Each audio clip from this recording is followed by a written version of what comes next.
Dear students, I welcome you on behalf of Thakur Vidya Mandir High School and Junior College for the remote online teaching learning process, where our motto is let learning be a joy and teaching a pleasure. Today, let us continue with part 4 in SP of Chapter 1 Introduction to Corporate Finance, wherein we are going to understand the meaning of working capital and factors determining working capital requirements. In a previous lecture, we understood about question number 4, that is, what is the meaning of fixed capital and factors determining fixed capital requirements. Today, let us move towards the next question, that is the fifth one, wherein we are going to understand the meaning of working capital and the factors determining working capital requirements. Before we could understand the factors determining working capital requirement, we need to understand the meaning of working capital. We have already discussed as to what is fixed capital. It implies investment in fixed assets like land and building, plant and machinery, furniture, etc. But just investment in fixed capital is not enough for a business organization. It also requires to incur expenditure on various other activities, and that is why working capital requirement becomes the necessity. So what is working capital? Working capital is nothing but that amount of capital which is used to carry on the day-to-day business activities. It is necessary to incur expenditure on working capital because it ensures smooth functioning of business. Now, what could be the examples of working capital?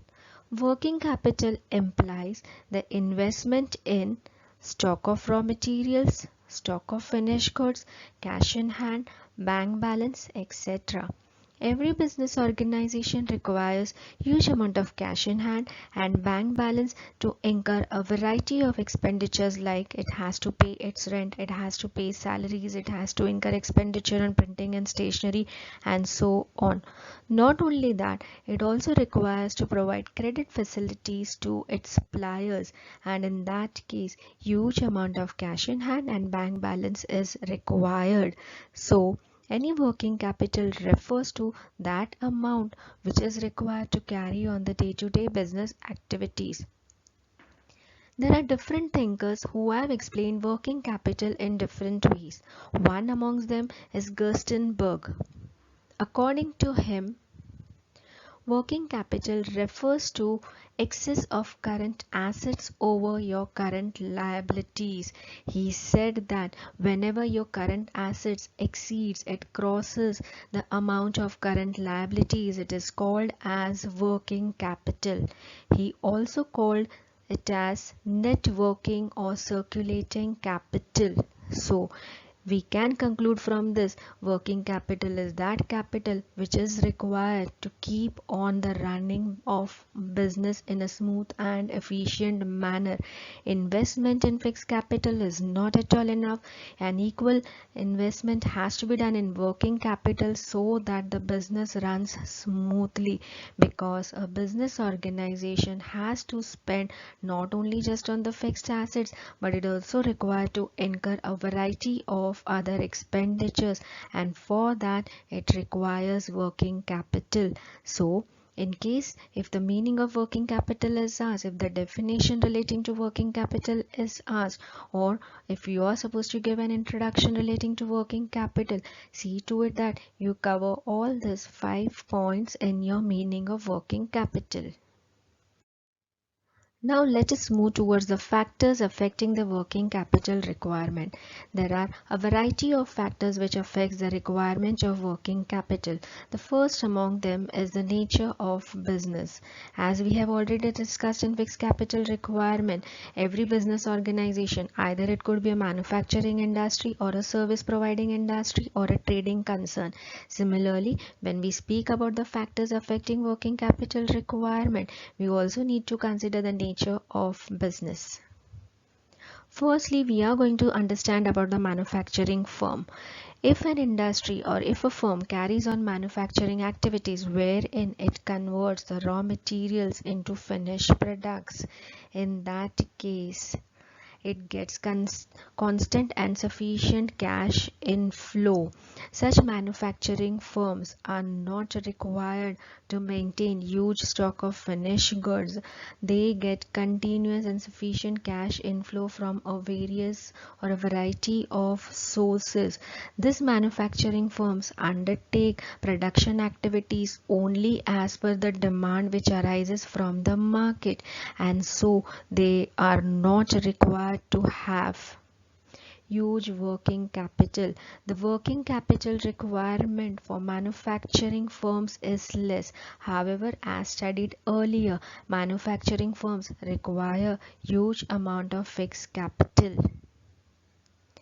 Nextly, we are going to understand about public utility concerns. Public utility concerns, as discussed earlier, it simply means the utility services which are provided by the public sector or the government organization. The government organization or the public utility concerns provides services like transport, gas, electricity, etc.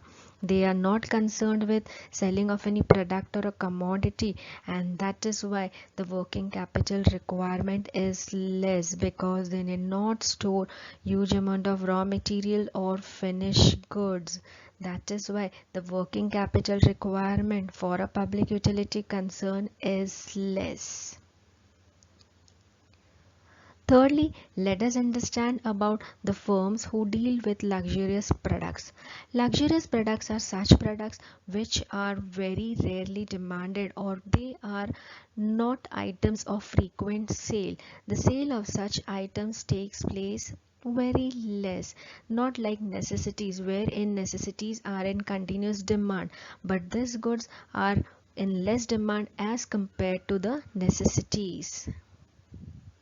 So they require huge amount of working capital. The reason for the same is, even though when they manufacture such products, those products are not sold out immediately. When those products are not sold out immediately, they do not receive payment in cash also immediately, and when the cash collection is reduced, that means it requires huge working capital.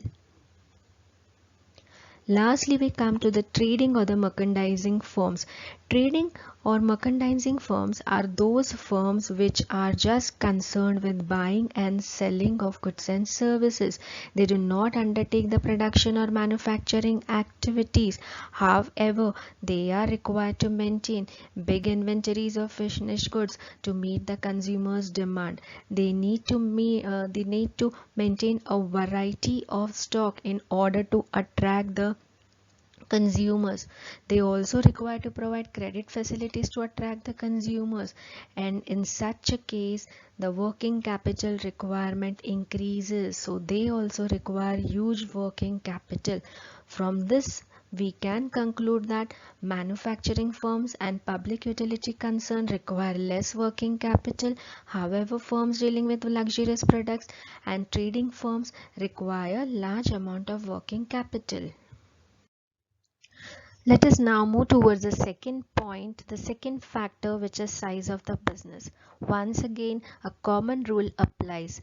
Larger the scale of the business, more would be the working capital requirement, and smaller the scale of the operations, less would be the working capital requirement, which means that if a business organization carries on its business operations on a large scale, it would require more working capital. However, if it carries on its business on a small scale, the working capital requirement would be reduced.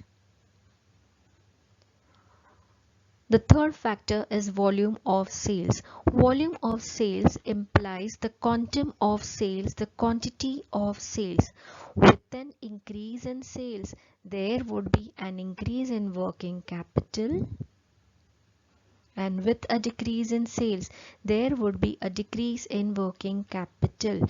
Whenever the demand in the market for the good increases, a business organization is required to increase its production activities, and with the increase in production activities, even the requirement for the working capital increases. But suppose if the demand for the commodity reduces, in that case the sales are definitely going to reduce. With the reduction in the sales, the production would be reduced, and thereby it would result in decrease in working capital. Let us now move towards the fourth factor, which is production cycle. What do you mean by production cycle? Production cycle refers to that process wherein the raw material is converted into finished goods. It refers actually to the time period which is required in converting the raw material into finished goods. A general rule applies that longer the period of the production cycle, more would be the amount of working capital. How can you explain this with the help of an example? You can say that whenever a car is manufactured, in that case, it requires a longer period to convert or to assemble the raw materials into a car. So, the car manufacturing unit or a machinery manufacturing unit, the production cycle of such manufacturing units is longer, and when they take a longer period to convert the raw material into finished goods, they would definitely require more amount of working capital.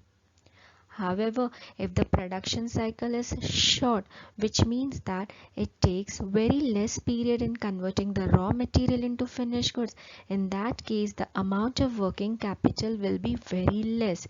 You can take example of tomato ketchup.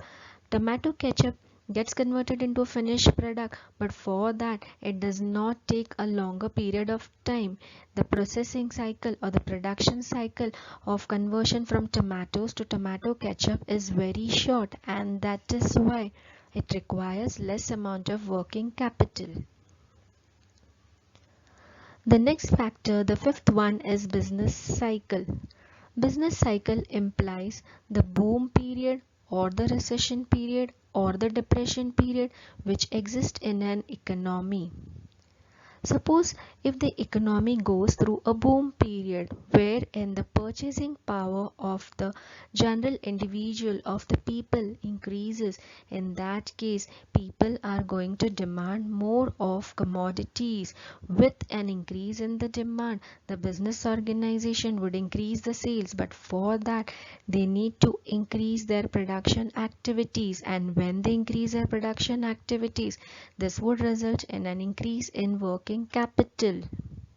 So during boom period, there would be an increase in working capital due to increase in sales activities, increase in production activities, increase in demand.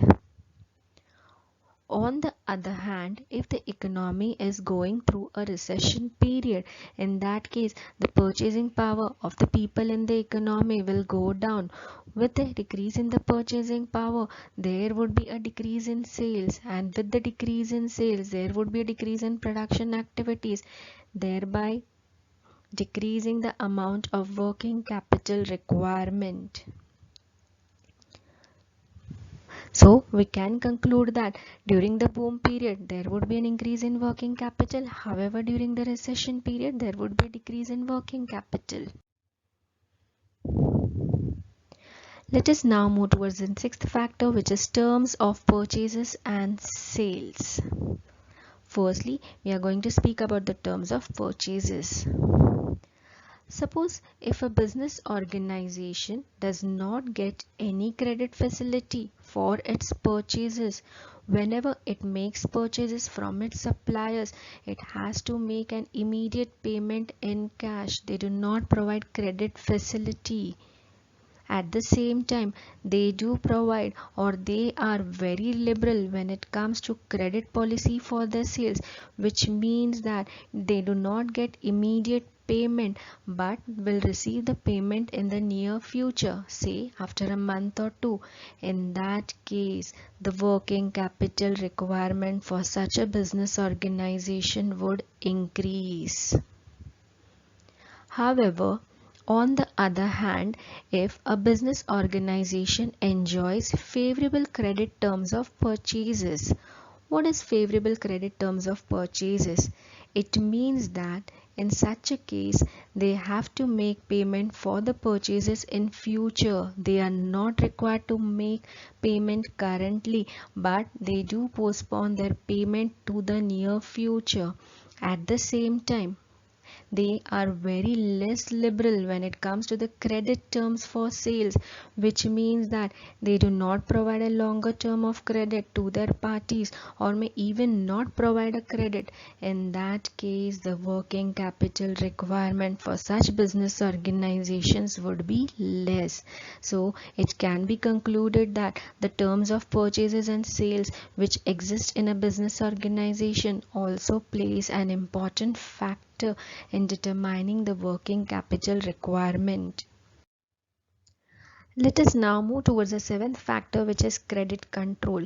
The term credit control includes three aspects, which is volume of credit sales, terms of credit sales, and collection policy.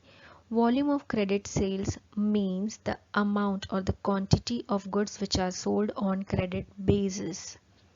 Terms refers to the rules and regulations while selling the goods on credit basis, and collection policy refers to the amount or the way in which the methodology in which the funds are collected from the debtors or the parties.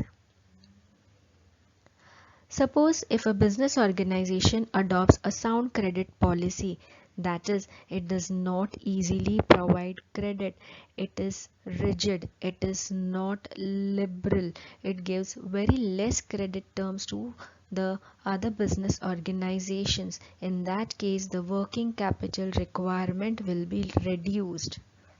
But suppose if a business organization goes for a liberal credit policy, that is, it adopts easy terms of credit, it gives a longer term of credit. In that case, it has to face the problem of collection of funds in the future, which may also result in bad debts in certain cases, and that is why in such case more working capital is required.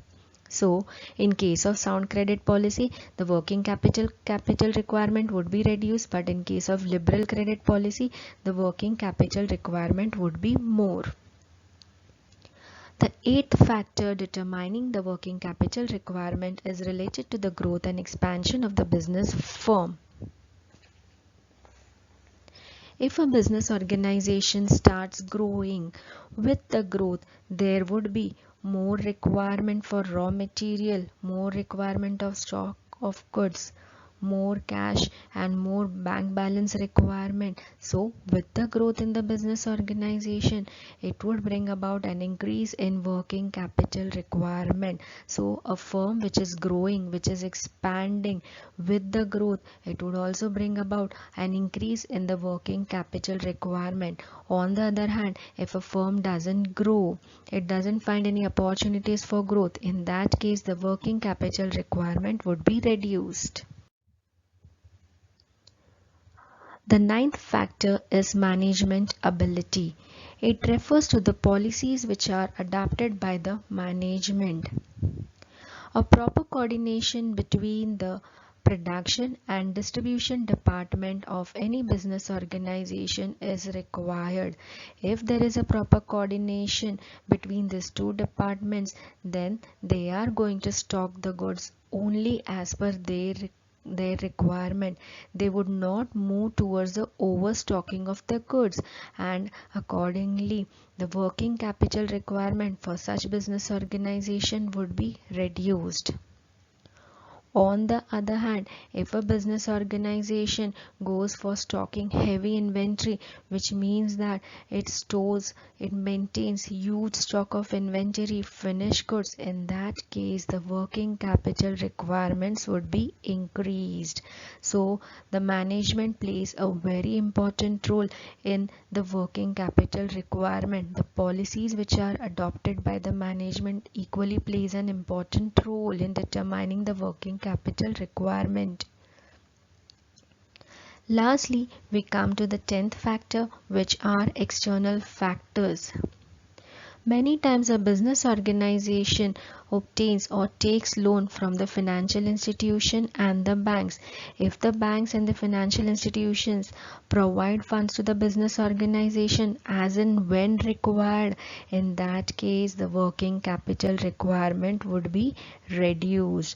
So when the credit terms provided by the financial institution and the banks are very easy. In that case, the working capital requirement for the business organization would be less.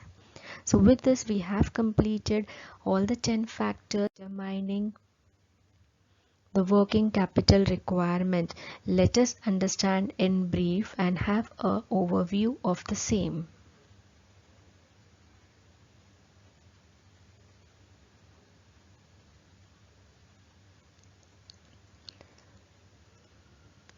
So with this, dear students, we have completed all the 10 factors affecting the working capital requirement in a business organization. A very big thanks to all of you for your patience listening. See you soon.